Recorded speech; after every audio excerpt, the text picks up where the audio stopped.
All right, good morning. Good morning. We've officially begun our Transform Westside Summit. I'm John Ahmann. I'm President and CEO of the Westside Future Fund. We are honored to host this meeting this morning. So can I get like a few claps or something just to acknowledge we're going? Come on. All right. Yeah, we've got a live audience. We're live on our social media feed right now. So if you see the cameras here, we're live. So thank you for the people who are live. I know we're all here and alive. I'm delighted to be here with my co-host, Ebony. Thank you. Good morning. Thank you. My name is Ebony Ford. I am a proud English Avenue resident. English Avenue in the house, anybody? Woo, woo, woo, woo. Appreciate y'all. I'm an even prouder parent of my son who goes to Hollis Innovation Academy. And I am all about the West Side, Best Side. You feel me?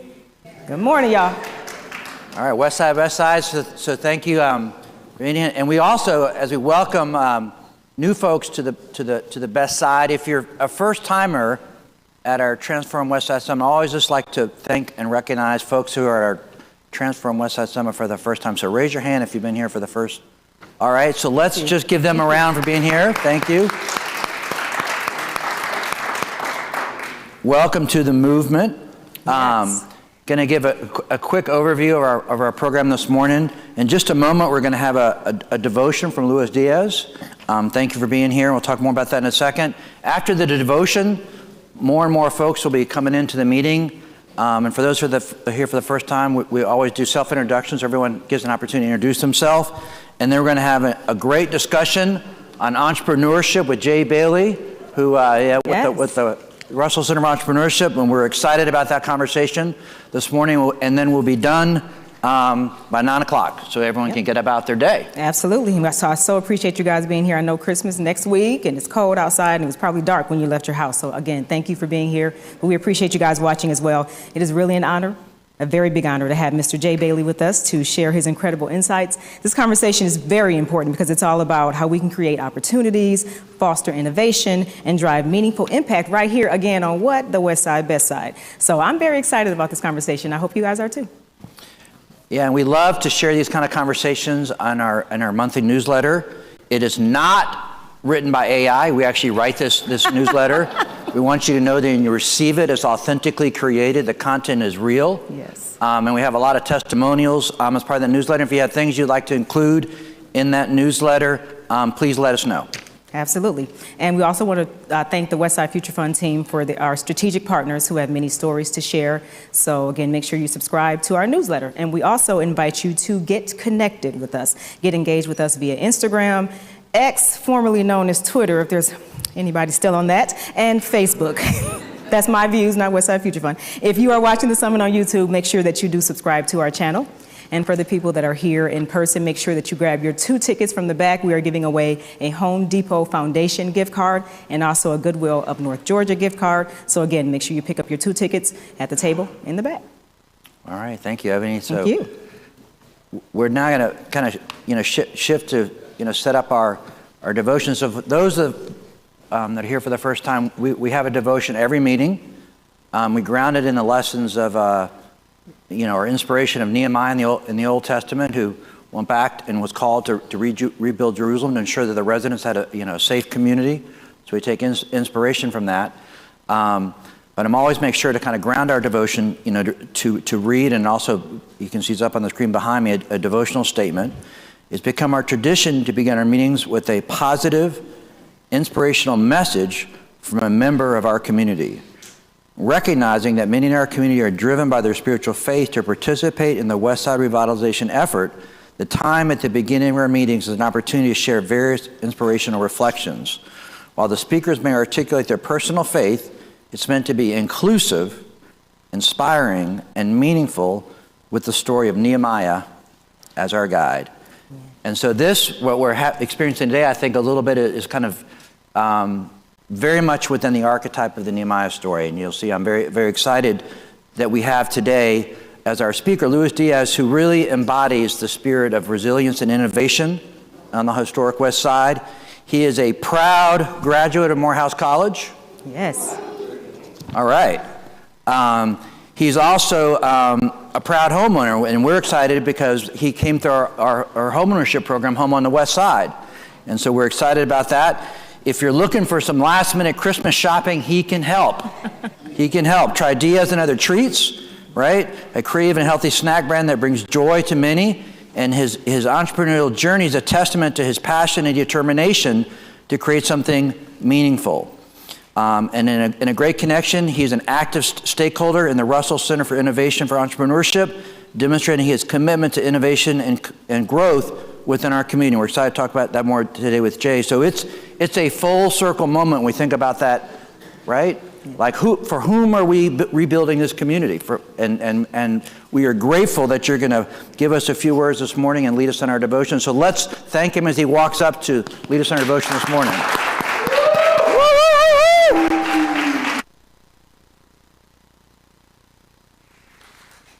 Morning, everybody.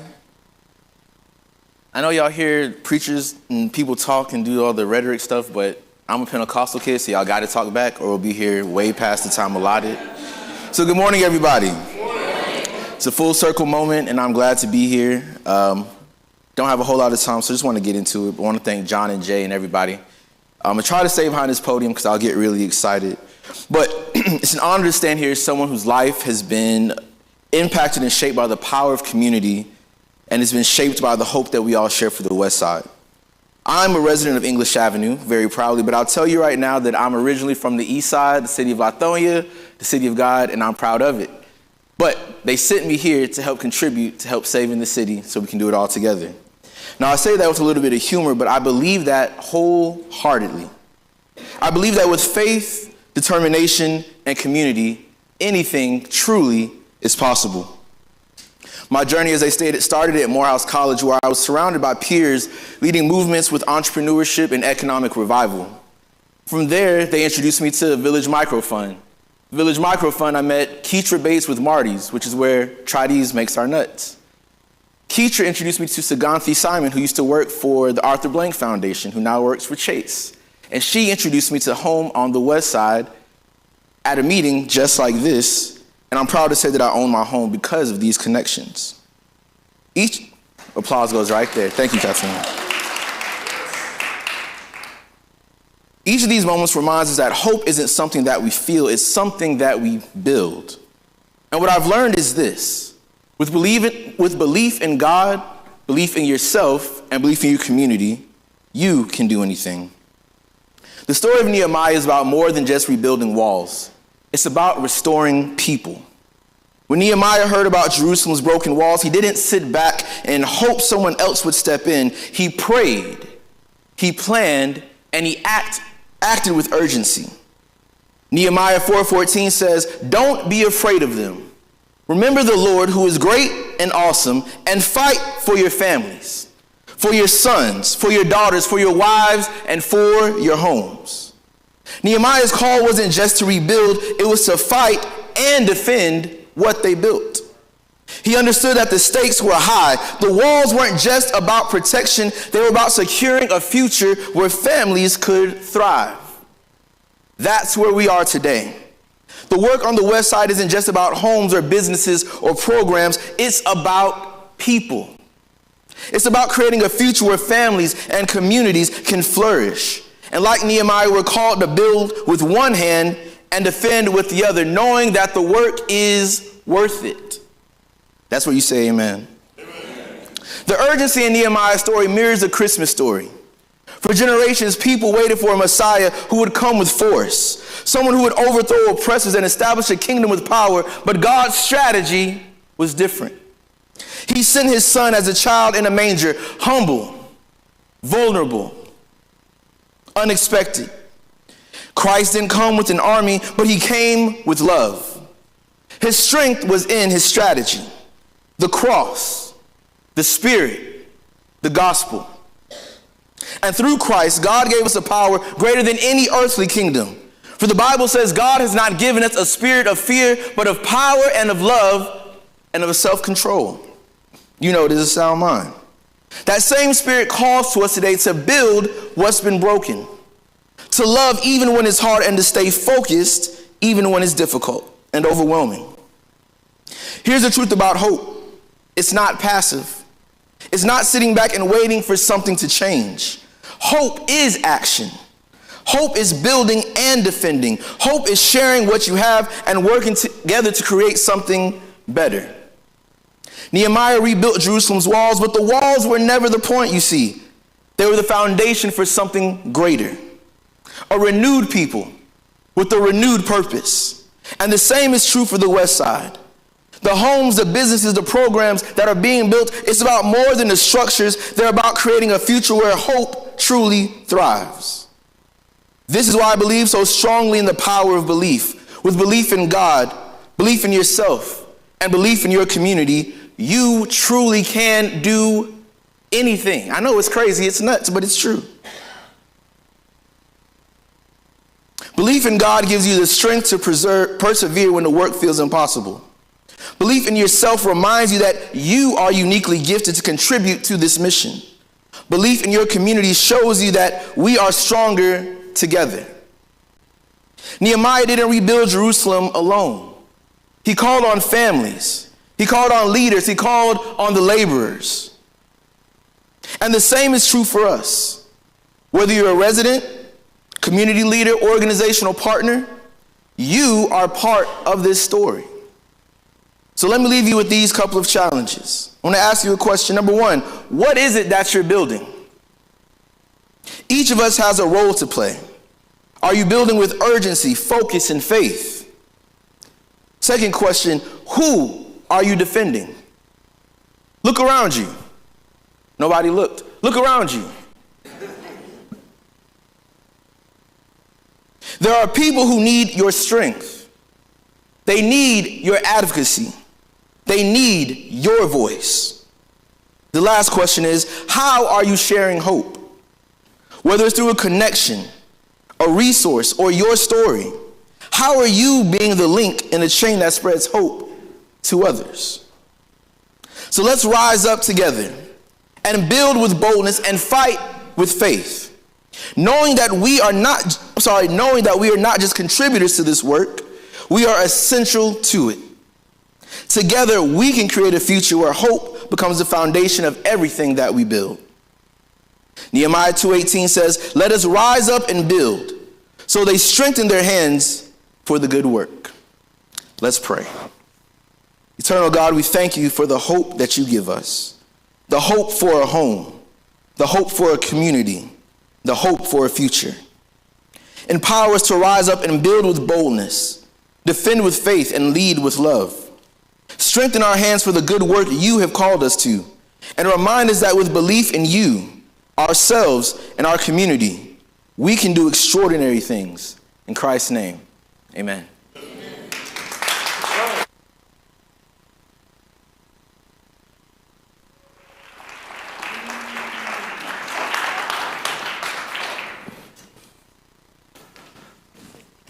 All right, that was awesome. Belief in yourself, belief in God, and you can do anything. And the community. I was thinking about your challenge. So we at the Westside Future Fund take inspiration from another Morehouse graduate, Dr. Martin Luther King. And so as we think about how do we develop a community that Dr. King, we proud to call home, reflecting he last lived in Vine City. And so we know, right, as that God start belief in yourself, belief in God, you can do anything with your community. That's an amazing message. Let's thank him again for that devotion this morning. And what I really appreciate back to the story of Nehemiah, is Gandhi has a wonderful quote, be the change you want to see, right? And you are that change we all want, that you want to see. So thank you for that example. And so now we're gonna move to the next part of our program where we do self-introductions. And for those that are new, the purpose of our self-introductions is to build that community.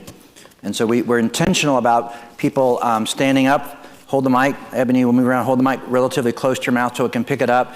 We'd love for you to say your name, your affiliation, and really, really, really we want you to stop after that. We're going to smile at you, but we're really thinking to ourselves because we're trying to move around the whole room.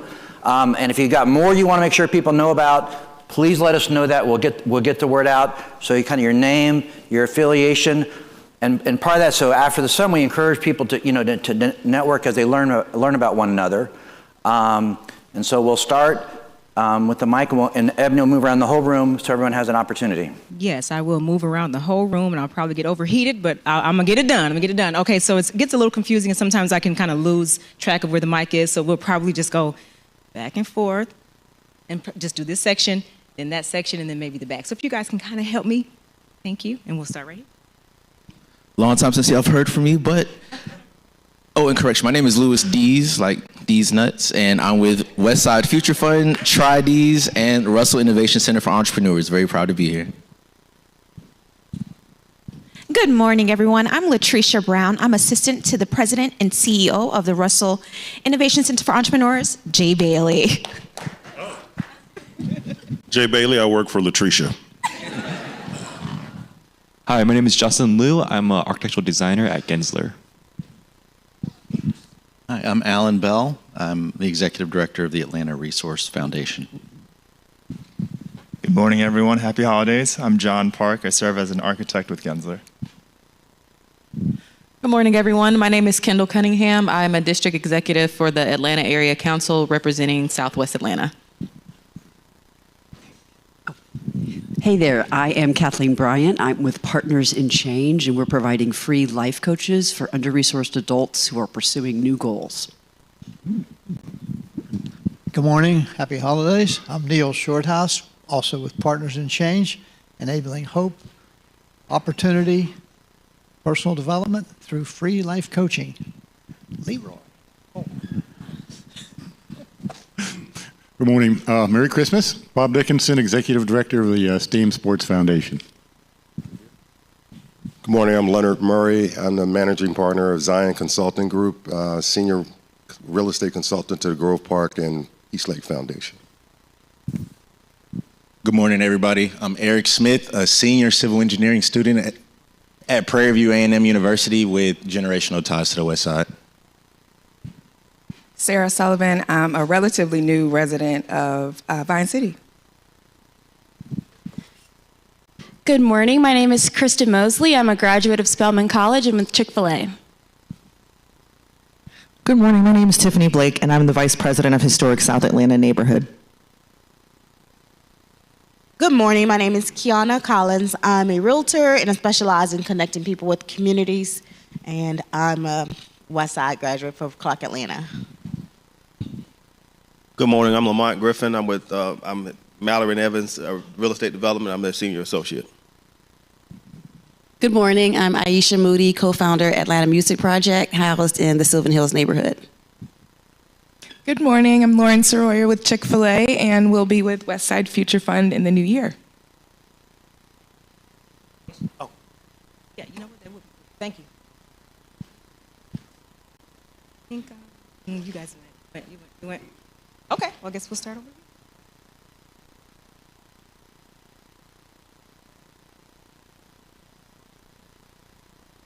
My name is Joshua Wolf. We build manufactured homes in a factory, modular homes.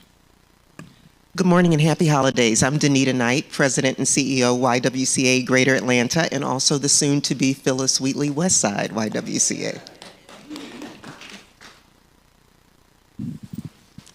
Hi, my name is William Brust. I'm with Williams House, and we help fathers in recovery. Good morning. I'm Chuck Milton. I'm Executive Director of Williams House. And we, like William said, I think I report into William. We are a recovery center. We work with homeless fathers with children. Yeah, that's pretty much it. Thank you. Oh, Okay. stand this way. Good morning, everyone. My name is Paula Moody, and I'm with Families First. Happy holidays. Good morning, everyone. I'm Dr. Leroy Wright, the senior pastor of First Thessalonian Missionary Baptist Church, Morehouse. Where's the camera? Oh, there it is. Good morning, everyone. My name is John Townsend. I'm a local commercial real estate developer and broker. And Merry Christmas. Good morning, good morning. Merry Christmas. My name is Matthew Coleman. I'm the CEO of VI Capital Lending Group and the committee chair for the Real Estate Committee for the Atlanta Black Chambers and a proud member of the Rice Center.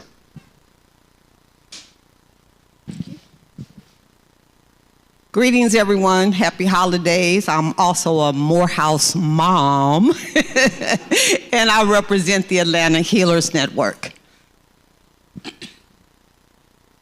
Good morning, everyone. My name is Sandra Bush, and since the HBCU people are naming their colleges, I'm a graduate of Hampton University. Good morning. My name is Ingrid Thompson, and I am the CEO of Nehemiah Project Community Development Corporation. And I am a proud graduate of Clark Atlanta University as well. All right. Good morning. My name is Anthony Bellows. I'm a legacy resident of English Avenue, and I'm a Grady baby. And happy Friday and happy holiday. Thank you.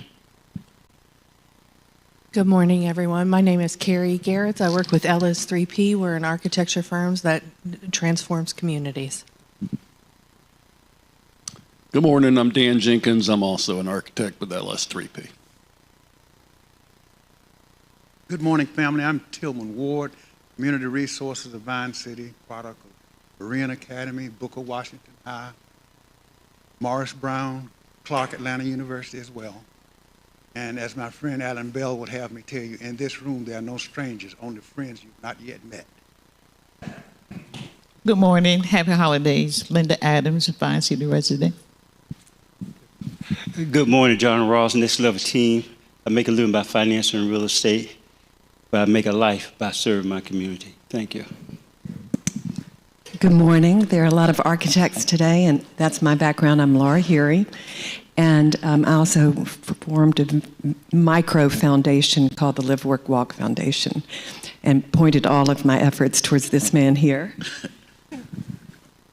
Hey, good morning, everybody. I'm Gavin McGuire, and I have the honor of serving as the Executive Director of the Grove Park Foundation, and shout out to that great school on 831 Westview Drive.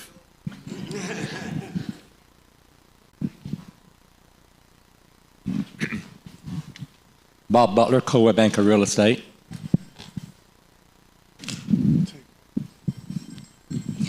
Hi, I'm Joanna Madison, and I am a English Avenue resident.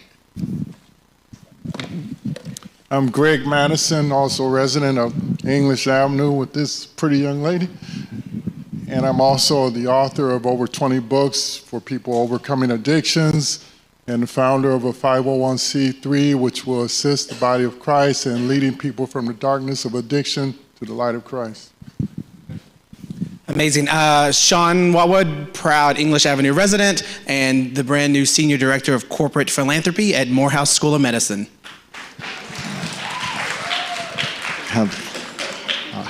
There's a lot of applause you get there. Good job.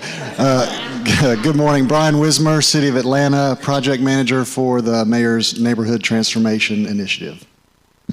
Good morning, Daryl Ashore, proud alumni of 643 MLK, which is Morris Brown College, and I'm an adjunct professor. Good morning, everyone. My name is John Sidney, and I'm with Grove Park Renewal.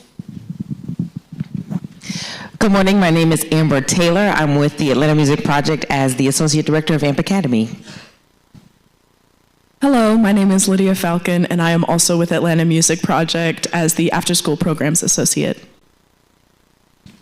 Good morning. I'm Liesl McWhorter, also from Atlanta Music Project as a Youth Orchestra's Program Manager. Hi, good morning. I'm Christy Beam, and I am with the Academy for Innovation in Medicine, which is a middle and high school opening in 2026. Good morning. My name is Brianna Johnson. I work with the Atlanta Music Project, where I serve as the Director of Choral Programs. Good morning. My name is William Flanagan. I'm an employee with Westside Future Fund, also a resident on the West Side. Good morning. My name is Tony Torrance, English Avenue resident, past co-chair of the Proctor Creek Stewardship Council, where we offer environmental education and green infrastructure workforce development.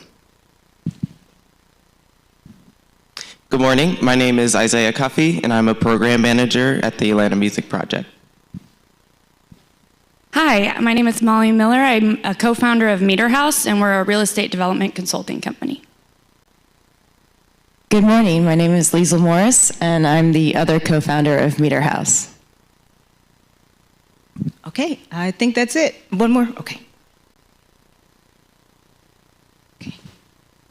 Good morning, everyone. My name is Sheldon Hill. I'm with Foreclosure International.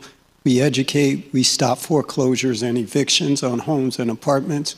We're also looking to take over and build some of these vacant office buildings into apartment complexes. Sheldon Hill, Foreclosure International. Thank you. Thank you. Okay, give yourselves a round of applause.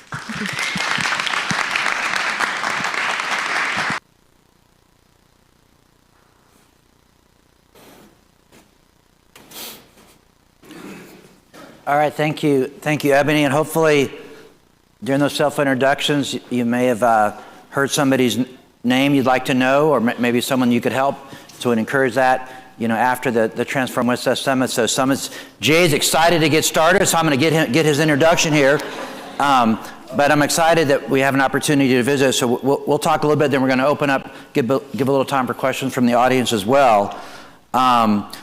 But it's a real honor to introduce Jay Bailey, the President and CEO of the Russell Center the Russell Innovation Center for Entrepreneurs, or RICE.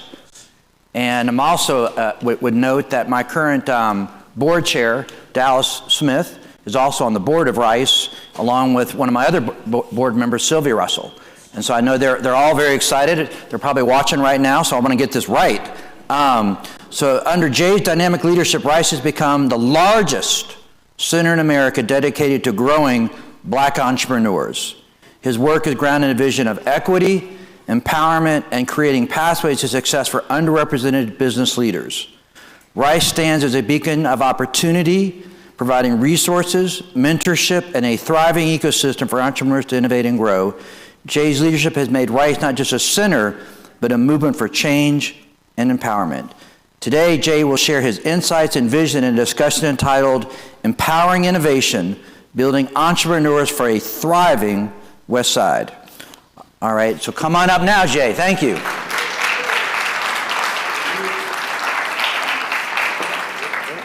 Please. Here? You sure? Told you, all right, huh? All right, we both take direction well. Very well. Got one clap. Two. Thank you for being here. Oh, of course, brother. Merry Christmas. Merry Christmas. Happy holiday. Well, in fact, I know, I've heard it, and it's always exciting to hear.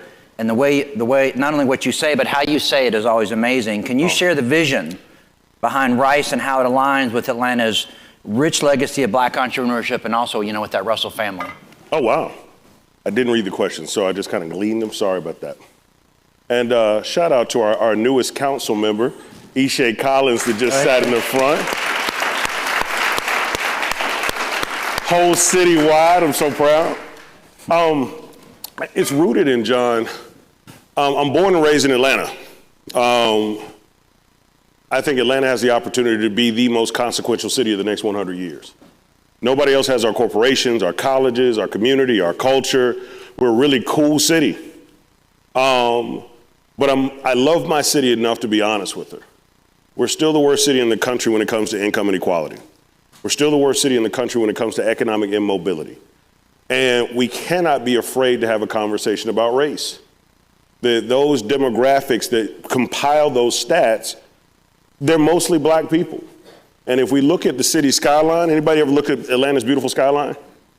We have a 52% Black population, 52 consecutive years of Black leadership at the mayor's office. How many of those buildings are owned by people that look like me?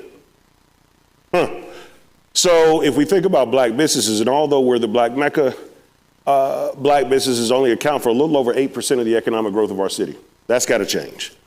I believe we lose GDP every year because the brilliant ideas that reside on the south side of the tracks of every city in America never reach the marketplaces they don't believe they belong. The only difference between Bankhead and Buckhead is access, opportunity, and exposure. That's it. If you want to see or talk about innovation, show me somebody more innovative on the planet than a single mother with 2 kids making $17,000 a year. The way she thinks, the way she problem solves, her grit, her determination, how does she even fix a smile at Christmas time when there's nothing in the cupboard, There are no gifts under the tree. And all she has is love and hope. Lewis, as you talked about hope in action. That's the power of what can happen if we find opportunities to create pathways to prosperity for those that just simply do not believe it's possible. And, from there, we looked at creating a space where we could create a safe space for Black entrepreneurs to fail and fly. Because if you're Black, brown, or a woman, your whole life you've been told you got to be 10 times as perfect to compete with mediocre. And it gets heavy. And could you have one place on the planet where you could take off that armor, take off the mask, and show up as your whole complete self and be vulnerable enough to learn? Because if I'm the first VP of a company, I can't mess up because I'm afraid that there'll never be another VP that looks like me. And so how could we create a space that didn't just teach curriculum? Because I think curriculum, anybody love their time in college? I tell people this all the time. Who love college? Spelman, Morehouse, I got all the stuff in here, right? Clark, Morris, Brown, Spelman, everybody. If I ask you to talk for 2 minutes about what you love most about your college experience, none of you will bring up a single class you took. It wasn't about the curriculum. Curriculum is informative. Our goal had to be transformative. And to be transformative, you got to focus on the whole entrepreneur. The loneliness, the depression, the isolation, the anxiety that goes along with it, the self-esteem, the self-confidence, belief, looking at the whole person and literally focusing on community, culture, and covenant before you even think about curriculum. And so we've had fun doing it. And I guess we'll get into what we do, but the genesis was, how could we create a space that wasn't just a symbol of hope, but a space that literally an institution that could manufacture hope at scale? No, thank you. And I remember at Rice, the documentary on Herman Russell that the family had done, and in that documentary, learning about, the incredible challenges that Herman Russell overcame, back to your points about access. And in the documentary, it was a great moment, because one of my past board members is Tommy Holder Construction. For sure. And his father was in that documentary, and noted, back to your point about, access based on race, all the privileges that he enjoyed. None of them were afforded. And Mr. Russell overcame all of that. Correct. Which I thought was just an amazing kind of testimony of self-awareness, but also, that's at the root. So talk some about how these systemic barriers, especially around access, the Russell Center is working to address. And I think too, it bears. It's necessary. It's hard to talk about our work without talking about the man. And for those of you on the West Side, if you've not heard much about the legacy of Herman Russell, it is one that everybody needs to study. This is the guy that built half of our skyline, integrated the Chamber of Commerce at the city and the state level. He was the first minority certified company in the state of Georgia.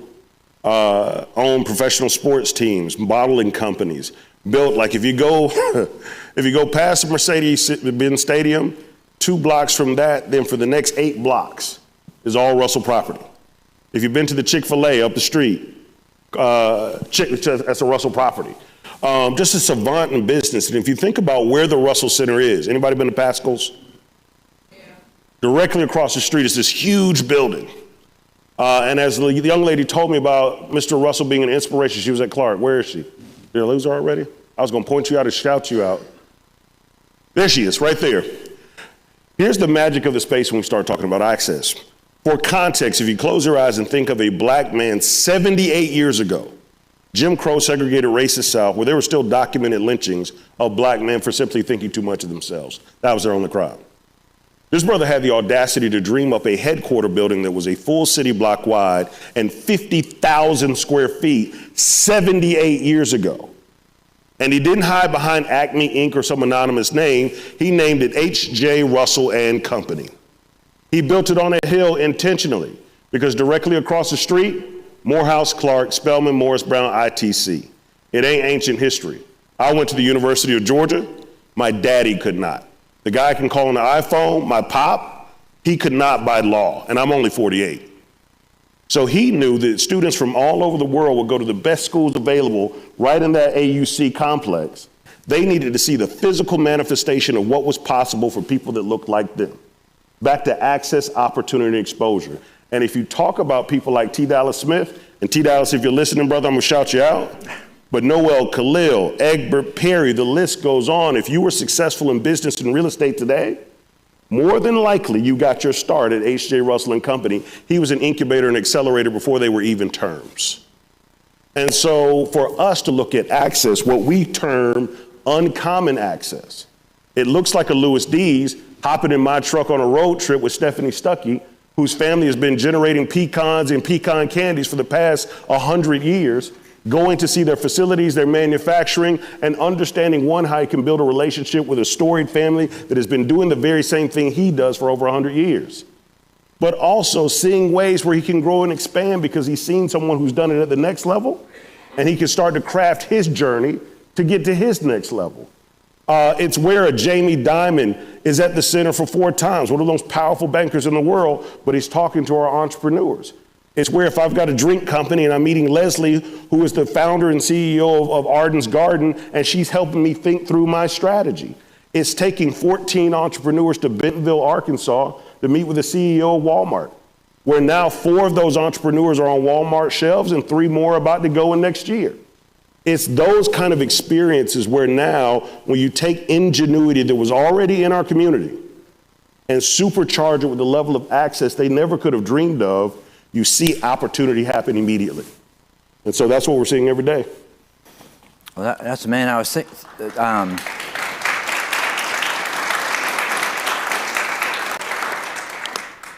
about another story I heard from, you know, as you know, one of the great architects, builders in our city was John Portman. Absolutely. The Portman family. And talking to one of his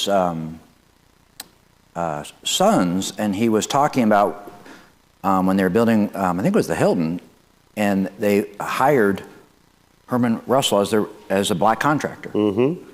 And he remembers as a child picking up the phone and listening to death threats because they had hired Herman Russell.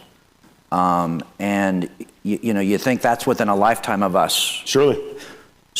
But we've come a long way. We still have a long way to go. And maybe as you think about the Russell Center partnering with the city, back to I think the Russell Center is embraced by businesses, white and black and all races. But what do you think are some of the barriers that we still need to overcome as a city back to that systemic access? You know, we're still a pretty segregated city, though, John. I think if you go Sunday, go to church. My church ain't your church. My side of town ain't your side of town. You know, the unfortunate reality is I can go buy a beautiful home in Buckhead, spend $5 million on it, and not feel comfortable walking down the street.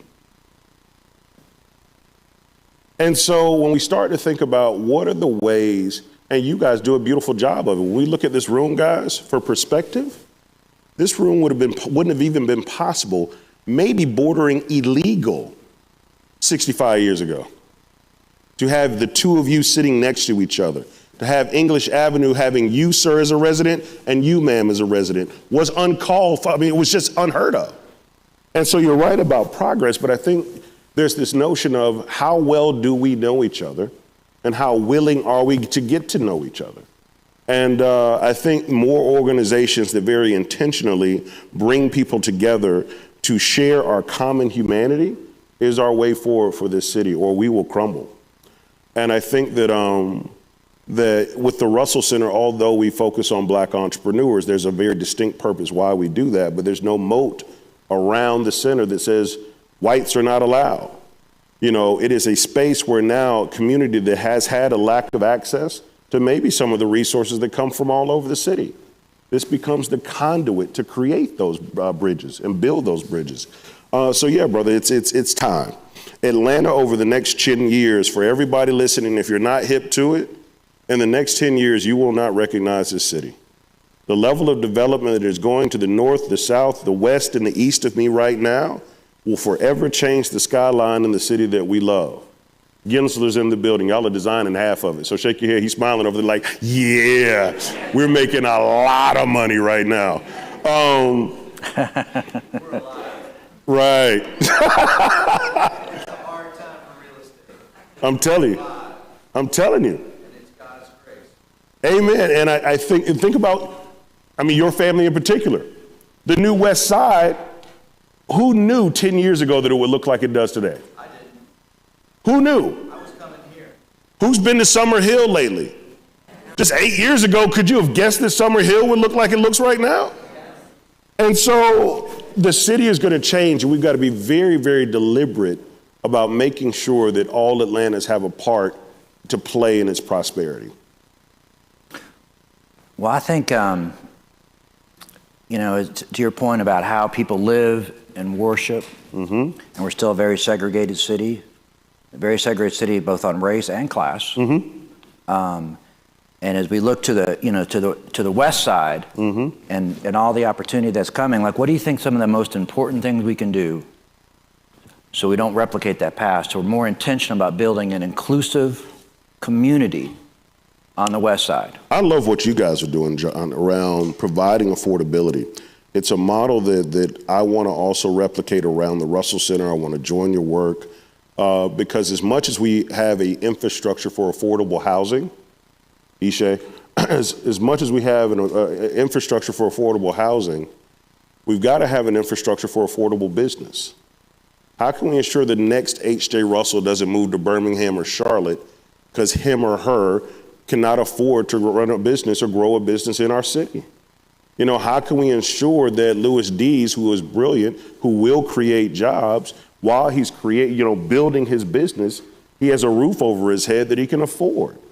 I think one of those models around how can you make sure Atlanta stays Atlanta and not this enclave of just affluence where the only people that matter, because one of the things that I think makes our city great, we are still a city where it's affordable enough to dream. It's growing a bit, it's becoming a little more unaffordable, but it's still more affordable than most of the other innovation hubs in the country. It certainly is. But also, John, people in our city are still nice for no economic reason. You can be nice for no economic reason. I can have a conversation with you, and guess what? I don't need anything else from you. I just want to learn about what you do. In other hubs, God love you, all my friends in New York and LA and Chicago, a lot of it's transactional, quid pro quo. Who do you know? What can you do for me? How do we do this? Let's make an exchange. Versus just, brother, how are you doing? Neil, like how's your day? I spent a whole hour and a half, blew my whole schedule with Ricky Steele yesterday, just sitting down, having a conversation about anything. It's that kind of magic that makes our city great. It's that kind of humanity that will continue to make our city great. And we must all just very violently protect this notion that we have the opportunity to be and come close to the beloved community that King talked about. I think we're the best city in America that's suited to actually create something that is a semblance of what King dreamed about. I mean, that's amazing. And I'm a Grady baby, grew up in Atlanta, and I've always been inspired by Atlanta's dreamers. Yes. Atlanta's entrepreneurs. I consider Dr. King an entrepreneur. In the sense of you have a vision, and back to the devotion speaker, the courage and the belief to, to manifest that. But your point about inclusivity around housing, and I appreciate you mentioned the Westside Future Fund. So we have a program, Home on the West Side. Our team is here, does a great job.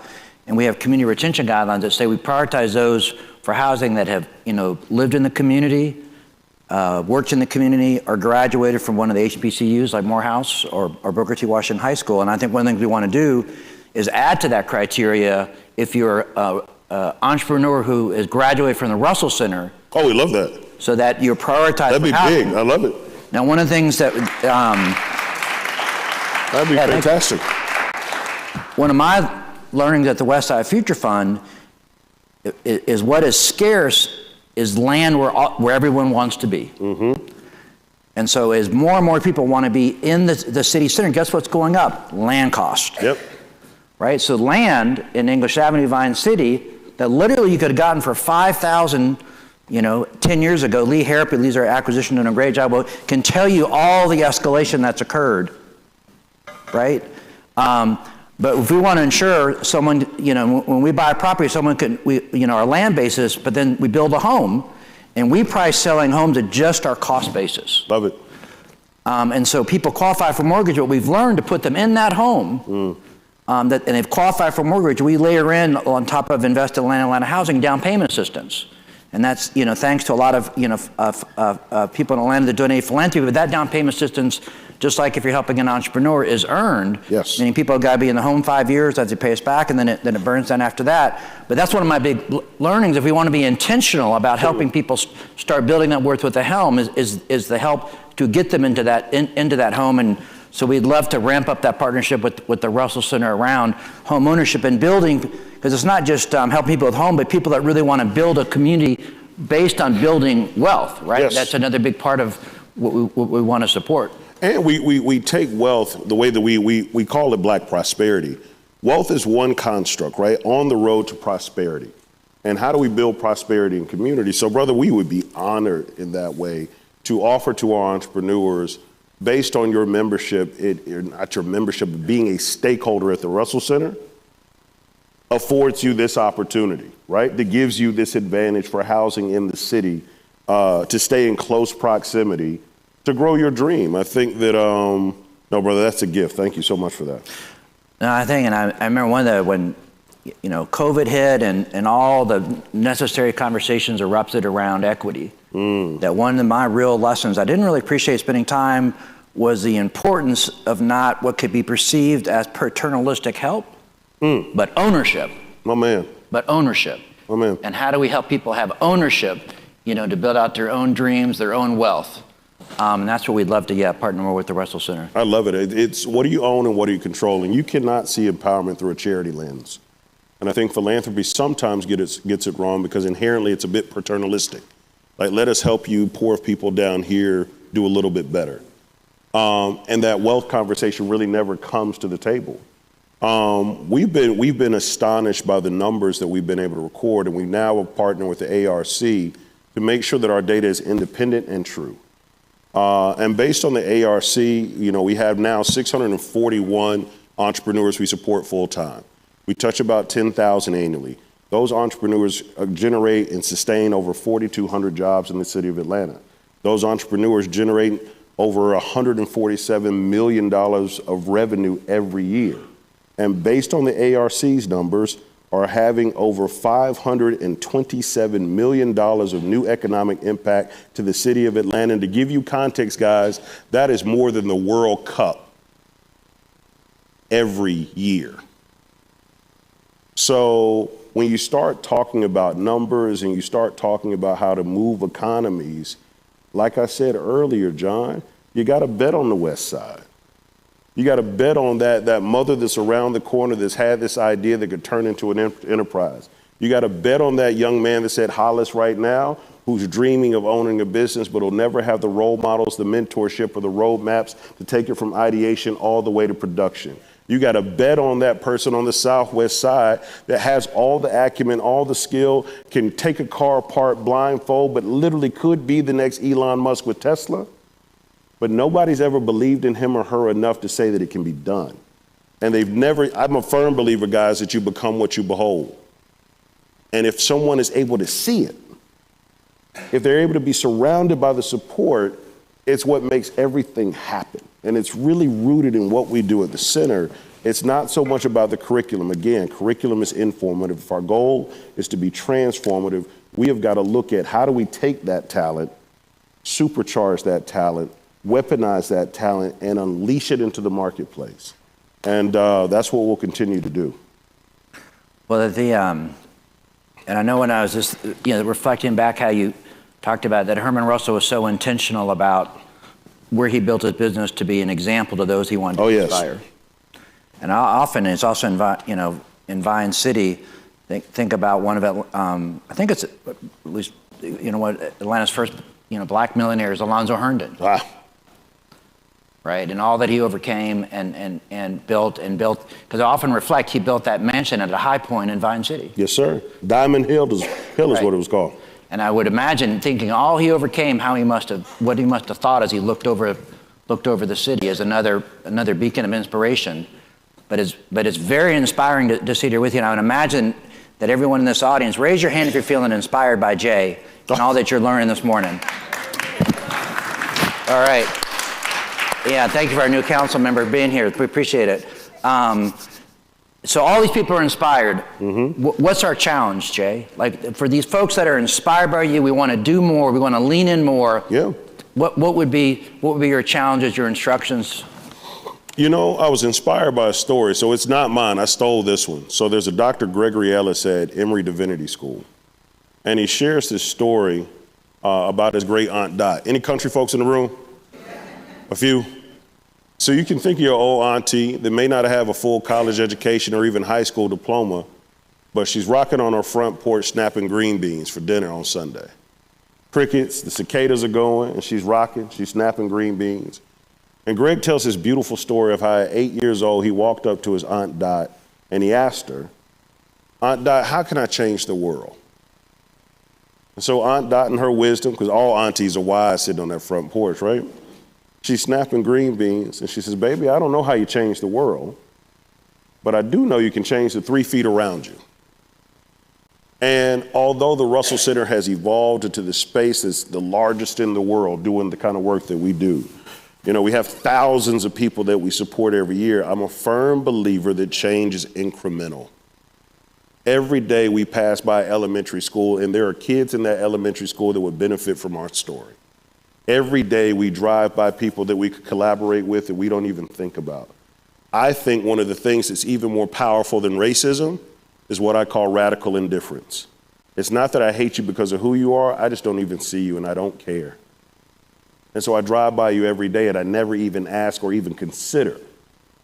And I think that when we start talking about that 3 feet around us, especially on the West Side, it makes all the difference for an individual, that incremental touch. So Pastor Wright now, not Mr. Leroy. He's known me for over 30 years. He's Mr. Leroy to me forever.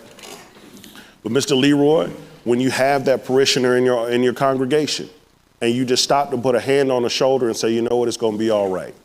Because maybe that person had their head down the whole sermon and maybe they're going through a storm and they feel like nobody sees them.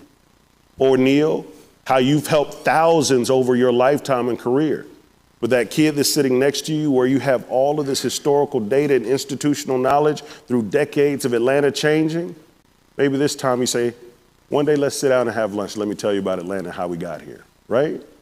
It's those type of things that I think change our city. It's the people. It's the incremental change where we care enough to see the people in the 3 feet around us and slow down enough to be intentional. But I think that fierce intentionality is the last piece that I'll go. If you've been to the Russell Center or when you come to the Russell Center, everything from the watch I'm wearing, the shirt, the ring, the guy that tailored my coat, our architect, our general contractor, where we get our water, who we get our snacks from, our AV, our low voltage, the guy that provides our plants, our project manager, our sanitation and janitorial services, all supplied by the entrepreneurs we support. We spend more money with black entrepreneurs. We spend more money with black entrepreneurs than many Fortune 1000 companies, and we're a 5.5-year-old nonprofit. And so this level of fierce intentionality in how we spend our money, do we shop on the West Side intentionally? Do I live on the West Side? Do I shop on the West Side? Do I mentor on the West Side? And what are we doing within that 3 feet to be fiercely intentional about seeing change happen? That'd be the challenge. Powerful.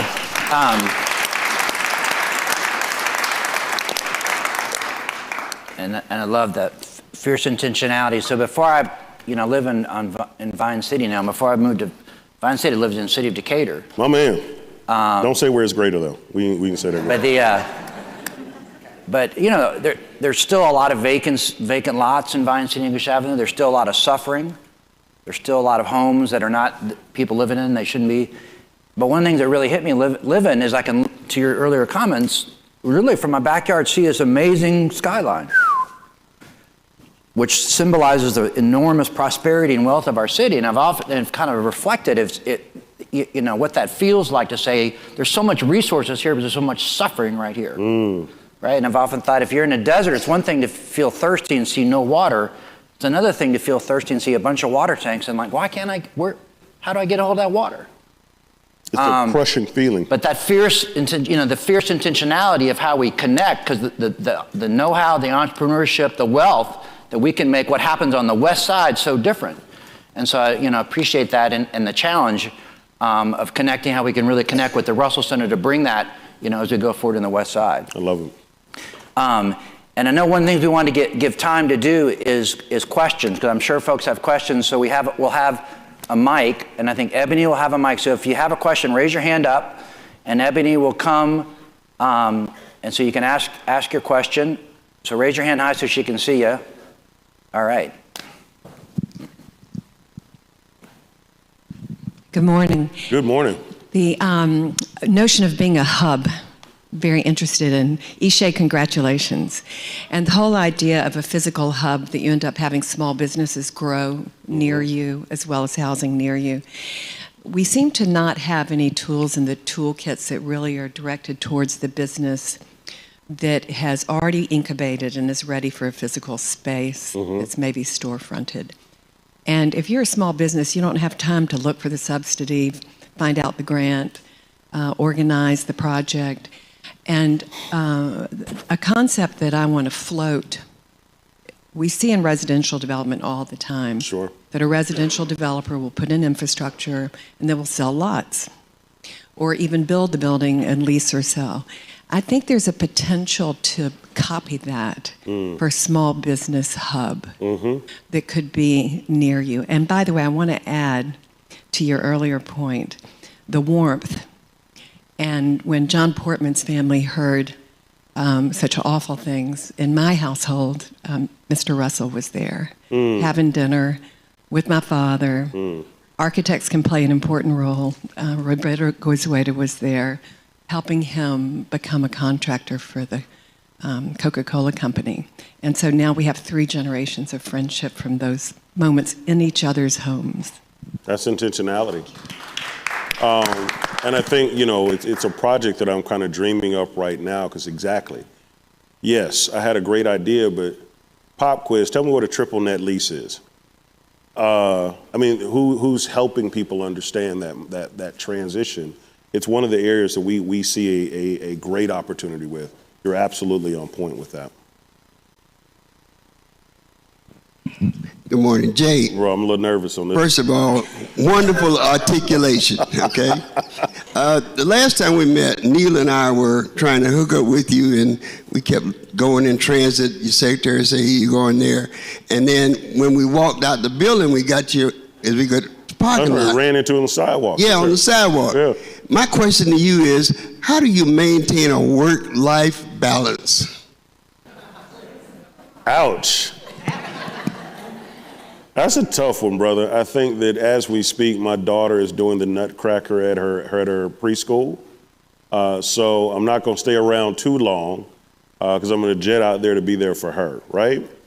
Work-life balance, it's a question that many people are asked. I think that it goes back to I have a fierce intentionality. I don't know if you really know.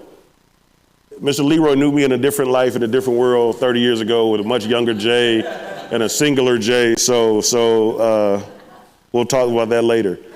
But I got 2 daughters, brother. I got a 3-year-old and a 6-month-old. I've got a beautiful wife. And so when you start thinking about perspective and what matters most, I think work-life balance may never be balanced for those that are hard-charging, aspirational, and want to create change. There's always going to be an imbalance. But there always can be set priorities and boundaries. You're going to always work harder. You're always going to work later. You're always going to, have your mind fixated on this thing that you're building. It just comes with the territory. But at the same time, the thing that saves Mr. Leroy is literally knowing that my daughters need me, that my wife needs me, that my family needs me, that my friends need me. And that part has allowed me to create space for those that I love most, and that space is non-negotiable. First of all, thanks, Jay, for all you do. You've definitely been an inspiration for me moving to Atlanta and working with the Rice Center. We talk about collaboration and franchising or creating something. You talk about that all the time. How do you see the Rice Center being in another community? We know that proximity is very difficult in Atlanta. So how can we create another Rice Center? I think that can change everything. Well, and I want to give you a shout out publicly, brother. He literally was in the very beginning where we had 2 toilets in the whole building and no chairs, and helped me physically put makeshift tables together and put on programs. So Coleman, deepest thanks to you in person and publicly for riding with us from day one.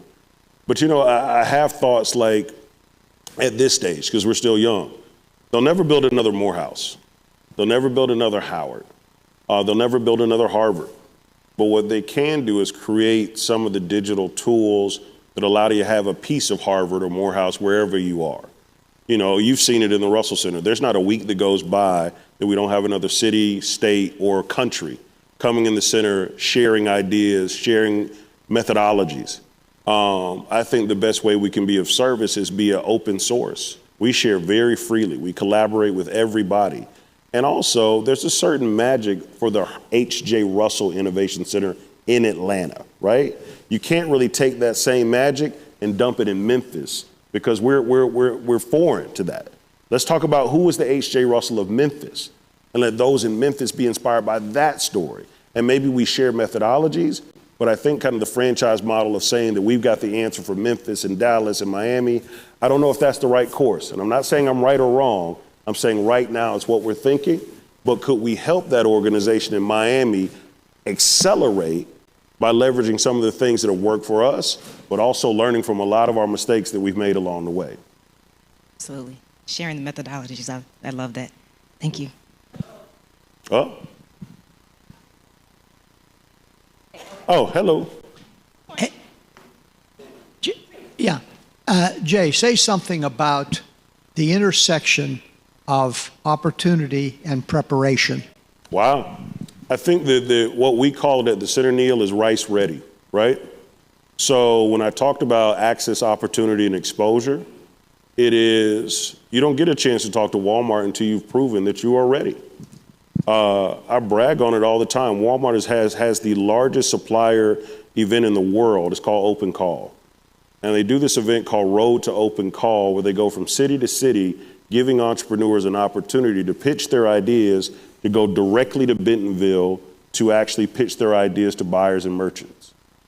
In the history of over 12 years of doing this event, in any one city, they have never given more than 2 passes away. When they came to the Russell Center, they gave away 14. It's because we spent an enormous amount of time with those retail companies in our Retail Readiness Academy, getting them prepared for the opportunity. And when the executives from Walmart stepped foot inside the Russell Center, they were blown away by the level of readiness of our entrepreneurs. It's the greatest thing that we can do. I only have 2 jobs, Neil.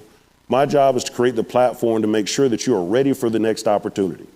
Guarantee that you are ready, you have the acumen, you have the demonstrated acumen, you have everything in line, readiness, and once we can prove that you are ready, giving you the access to fly. And it's one of the things that's at the cornerstone of what we do, making sure entrepreneurs are ready for their next opportunity. But it's also our job to facilitate some of those opportunities and get some of the world's best inside our walls, because that's also part of the methodology, guys. If you come into my house, my confidence goes through the roof. We bring all of those resources to our community. We don't send our community out to those resources. If I go up on the 50th floor and put on an uncomfortable tie and sit in the lobby and wait on somebody to say, Mr. Bailey, my confidence is shot. When that same person is coming to my house to talk to me about an opportunity, I feel like you're on home turf. There's a reason it's called home field advantage. And we leverage that with our entrepreneurs and the suppliers and the business opportunities that exist. Rice ready is what we call it. Man, before she's about to swing on us and we don't get that question out. I got you, darling. I got you. Okay, good morning. Hi, everyone. My name is Melissa. See? Hey, yo, you better watch out. Oh. My girl was next. Would you like me to? She looked like, hey. She had her. I'm just kidding. Go ahead. I'm just playing. I'm just playing. No. I guess y'all ain't met. I'm always playing. Y'all don't know me well enough to know. I was just kidding. Go ahead. Hi, everyone. My name is Melissa Harris. Thank you for this conversation today. My question is about third spaces. I believe that we as people need healthy environments inside our homes and in the places that we work.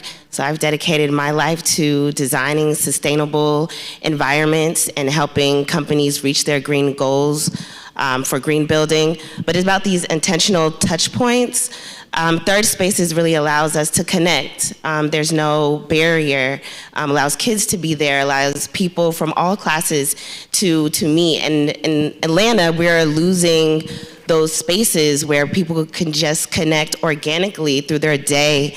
How can y'all do that? Create more third spaces in Atlanta for businesses to connect with investors, everyday people, homeowners, all of that. Well, I mean, we're sitting in one, you know, for the vision that Ryan and TK have for the gathering spot. This is a third. When I didn't have an office or a chair to sit in at the Russell Center, I was right back there dreaming up that's where we met, because I was here at a third space. I think creating that safe space, and if you come to the Russell Center, it's designed intentionally not to be a classroom. It's designed to actually be a community facilitator.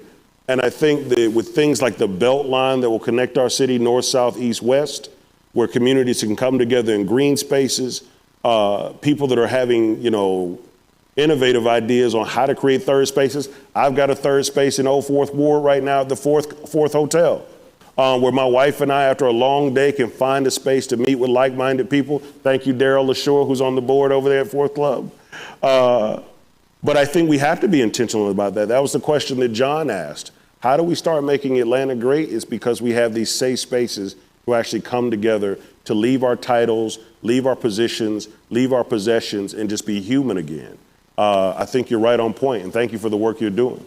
But also, I'd love to talk to you because we're creating a green space. We want to be Platinum LEED certified and net zero at the Russell Center and be the largest commercial structure in the country owned by Black folks that is that. So we're on the way. Yes, ma'am, I got you. If nobody else, I got you. Happy holidays, everybody. Yes. And I'm not, I wasn't trying to be over aggressive, but I felt like my hand was up first, and I'm like, hey, what's happening? But I admit that what the young lady said prior to me was outstanding, and I elevate that because I do believe in green everything. And right next to her is Tony Torrance, who is also an environmentalist, who is in a neighborhood that has a business that, just like myself, I'm an entrepreneur. I believe in health and wellness, and that's why I'm into the whole green space. But last Thursday, I was honored to be at the Rice Center with a friend of mine who's a stakeholder that was doing healthy food, and I brought drinks because that's what I offer, and that's my passion. And I live on the West Side, and I'm a community leader, and I'm just trying to see how I could do the things that I do and also incorporate that which the Rice Center has to offer to my business. And when you're really busy, because she is a stakeholder currently, and she is working like, I don't know what to level up her business. And I'm just trying to see how I could utilize the tools at Rice and all the rest of the things that I do, because I believe that wellness is, your health is your wealth. Absolutely. And if you leave that off, you can really acquire a lot of legacy and this, that, and other, and then be sick and not be well and not be whole. So that's one of the passions that I have. And Ashay, I want to congratulate you over there as well. That had my vote. And so, yeah, I'm just thankful for you coming. I heard you, I was in the parking lot last night when you were going at it. When y'all were at the party last night, I was in the parking lot. You know, if you're not a stakeholder, you're not invited. And so, but I heard you though. I could hear you from the parking lot. So I made sure that I came to meet you this morning.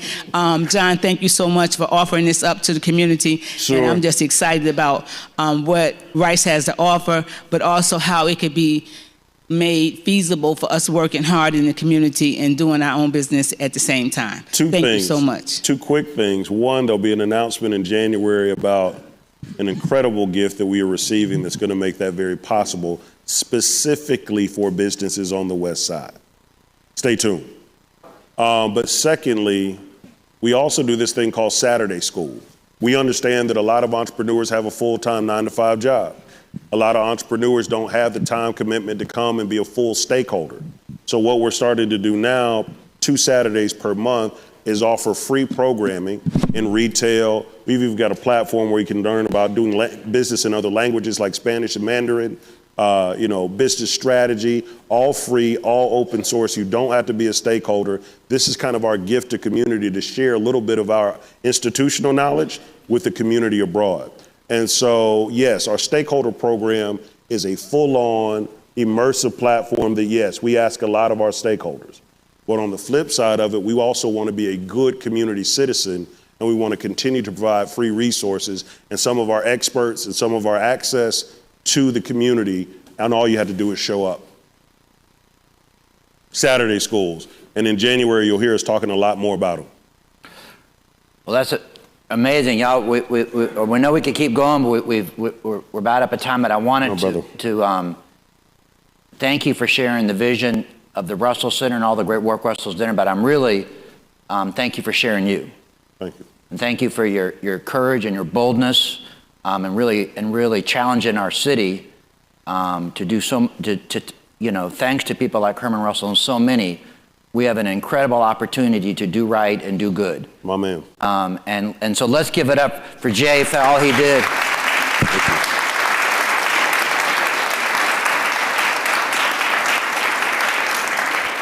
And I want to say over there is Tamika Askew and Nicole who hit up our home on the west side.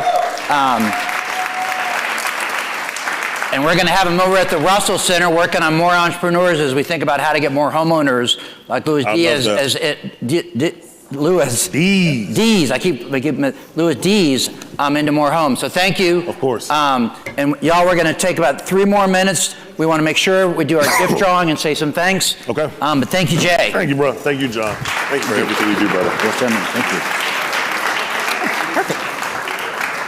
Thank you, Jay. So appreciate you. Appreciate you being here. Thank you, All right, darling. you take care. So Thank you. Okay. So we got 2 gift cards. Yes, we do. We're going to go ahead and get right to it. First, red winning ticket number is 399-1650. This is for the Home Depot Foundation gift card. Red ticket winning number 399-1650. Now, are you serious? No way, right? Because you came in last and I re-scrambled it for your ticket to get in the box. I scrambled it good. Okay, we'll get a picture just right as soon as we get done, okay? Thank you. Congratulations. Okay, winning white ticket number 314-0366. This is for the Goodwill of North Georgia. Gift card 314-0366. That is the white ticket, not the red one. Okay, congratulations. We'll get a picture afterwards, okay? Thank you, guys. So as we wind up, I want to especially do some quick thanks. One, I want to especially honor Dr. Beverly Tatum, who's in the room. I want to thank her. She was president of Spelman College when we launched the Westside Future Fund. Yes. And she served on our board all the way through this year. She served as our board chair for 4 years, and we would not be where we are today doing the things that we do without her. So thank you. Thank you, Doctor. And we started her home on the west side. She was very intentional about Spelman, who is now some of our best portal of homeowners, Spelman alumni. So thank you. And also, we do a great job in here. I want to make a special moment, but I want to make sure, because there's so much hard work that goes in these summits, but so much hard work, and I don't get an opportunity to recognize my team like we always need to thank them, but I want to put their names and their faces, but I hope you would turn around for me and just thank the team of the Westside Future Fund. They're all along the perimeter. Yeah. Thank you, guys.